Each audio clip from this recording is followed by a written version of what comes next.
to Brickhouses of their respective companies. Now, there's been a trend recently of pushing Amazon esque women in companies right now, unless it's Impact Wrestling, who doesn't really have one right now. So I bet they would push them if they had one, but they don't. So currently, right now in NWA, they're heavily pushing Kamille. She's the NWA Women's Champion, and of course, AEW is pushing Jade Cargill, but she's not the Women's Champion yet. They put the championship on Britt Baker. I'm not going to tell you why, but they put the belt on her. And they have some nothing feud going on with Nyla Rose, blah, blah, blah, blah, blah. So, I heard recently, about a month or so ago, Kamille was on a podcast and she was talking about dream matches that she would like because she was promoting the upcoming pay-per-view for NWA. And she predictably said that she wants to fight another person like herself, aka Jade Cargill. And she said, I'm like, let me guess, Jade Cargill? And yes, it was Jade Cargill. It was obvious. She's the only person with the same kind of look as Kamille. Both tall, both bodybuilders, both, great looking chicks, obvious as hell. So even though Kamille has had, 5, 6 matches or whatever, most of them were squash matches anyway, but Kamille wants to fight her, so whatever there. When it comes to, judging based on, her experience in the ring, it's not that. Kamille mainly wants to fight Jade Cargill because they have similar workout routines, whatever the fuck that fucking means. So, here's how it will go in the respective companies. So, let's just say because in AEW currently, they've been putting the NWA champion on the show. I don't know whether it was Serena Deeb that was allowed to be on the show, or was the NWA Women's Champion to be on the show. But I think it was the character to be on the show because Thunder Rosa was on the show, and then she lost the belt, but then she was still allowed to be on the show. So I think it has nothing to do with the championship. But it could be like a gateway to get on the show. So Thunder Rosa was first on there. Then Serena D beat her at the NWA event there, and then she was put on the show. And so they didn't really take away Thunder Rosa being on the show. They just added Serena D to be on the show. I don't know if Serena D is still going to be in the show or not, but this is a likely chance that Kamille has a gateway now to be in the show, even though they could have put her on the show at any time. I mean, what's the point? Only champions from NWA can be on AEW? Doesn't make any sense to me. So, and why not Nick Aldis? Why not the tag team champions? Yada, yada, yada, yada. You put the Pope on Dynamite. That's not going to happen, but yeah. So, what would happen if these two threw down in, more likely it would be AEW. I don't think they would have put Jade Cargill in NWA. I don't think TK's ego would allow that. So, the first thing that would happen is a stare down. Yeah, I said a stare down. That's the most important thing. They're not going to fight immediately. Why is that? Simple. Jade Cargill is on an undefeated streak. Kamille is currently on an undefeated streak. She couldn't beat Thunder Rosa recently, but it was a time limit draw. So basically, Kamille and Cargill are basically undefeated. So they can't really fight right away. So get that out of your head immediately. It's not going to be like months until they actually have a match. So I guess Kamille has to squash some people or whatever. Cargill has to squash some people there, and then maybe they can have a match.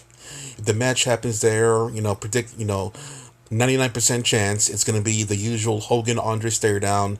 They get in the middle of the ring, they stare at each other, get the photo op stuff there. I'm sure they're going to copy that one because AEW has copied everything else from WWEF, so why not copy that too? So then they copy that formula, stand in the ring there, stare at each other like they want to, do each other, LGBTQ month, whatever, blah, blah, blah, blah. So stare at each other, maybe a couple of forms here and there, maybe like a couple of forms here and there, and then the usual pull apart because we can't have them actually wrestle or whatever because currently they can't have Jay Cargill nor Kamille can look bad really in the ring. They can't really look bad. If you looked at the NWA pay-per-view, it's where something falls, she pretty much destroyed Serena Deeb in the match there. Serena Deeb got some shots in there, but the beginning part of the match there, she was just all over Serena Deeb, just making him look like a jobber and stuff like that. I was rolling my eyes. I'm like, oh boy, I know where this is going. So they're making Kamille out to be a monster. That's cool. That's great there. I'll keep watching NWA. Not a problem there. Even after the shitty ending of the main event, I'll keep watching.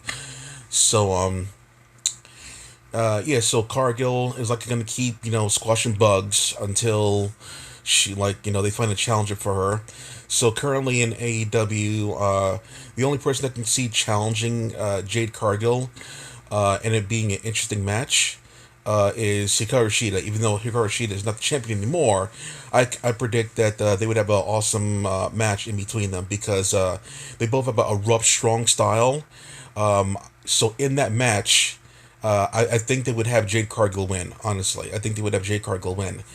Before, when Hikaru Shida had the belt and was able to shriek and everything, I think that they wouldn't get the belt off of Hikaru Shida just yet.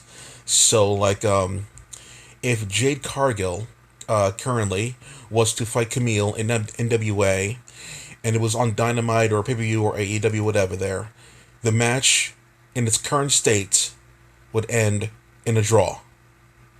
They can't make either one look bad. Can anyone in the comments or whatever make me believe that they would make any of these women look bad? No. No. Sorry, not going to happen. Not anytime soon. Unless their contract is running out or whatever and they have to lose on the way out. I don't see them, either one of these girls, losing a match, really. Because they're put on such a high pedestal. So, the dream scenario... the dream scenario would be a three-way between her, these two, and Charlotte. There's no making any of these girls look bad. No, it's not going to happen. All these Amazon women there, just getting it on with each other, and no one can look bad. Nobody can look bad. They're going to take each other's stuff there, but nobody can win this match. If it happened in WWE, Charlotte will win. If this happens in AEW, Jade Cargill will win. If this happens in NWA, Kamille wins. So,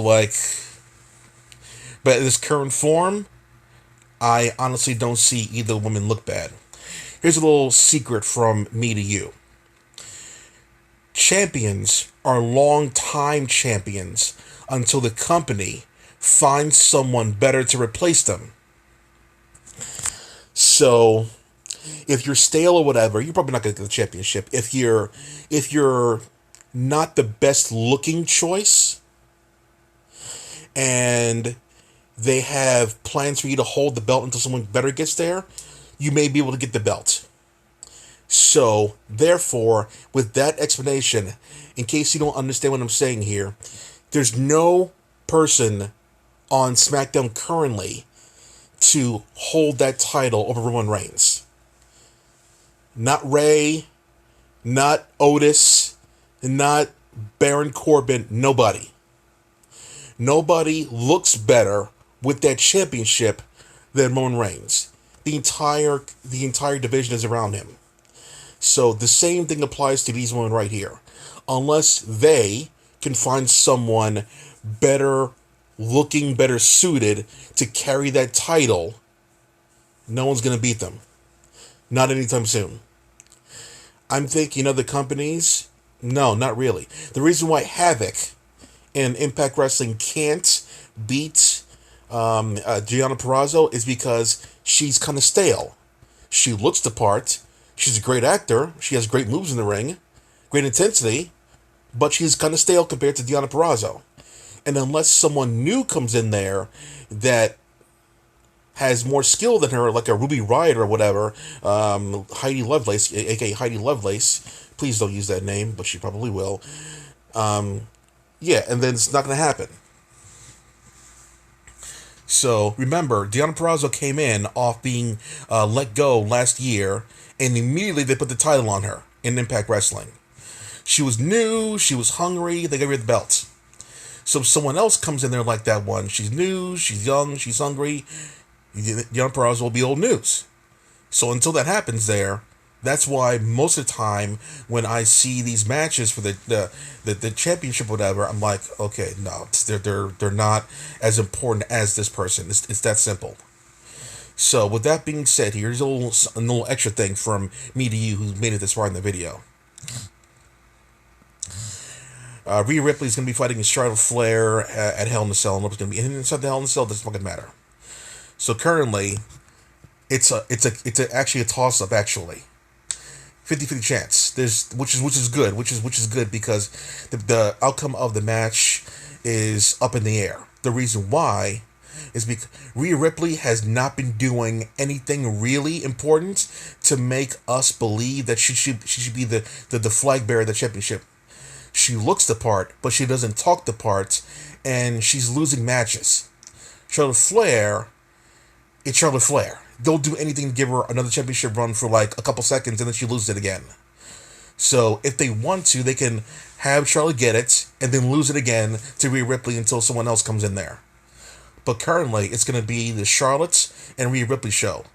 There's like virtually no other reason why WWE should have anybody else be in the women's championship picture. It's that simple. Remember, Asuka beat Charlotte one week there, and it didn't mean shit. And then Charlotte beat Asuka the next week, and then magically she gets a championship shot. So, with Jade and Kamille, come on, there's no real winner here in this match. It'll like end in a double DQ, a double count out, outside interference. I don't think it'd be outside interference. Time limit draw, but neither of these women are going to lose. I would bet my bottom dollar on that one. I can't see AEW, having Kamille lying her back or tapping out. I don't see it happening anytime soon. All right, unless her contract was up or some shit like that. That's it for now. Clack off.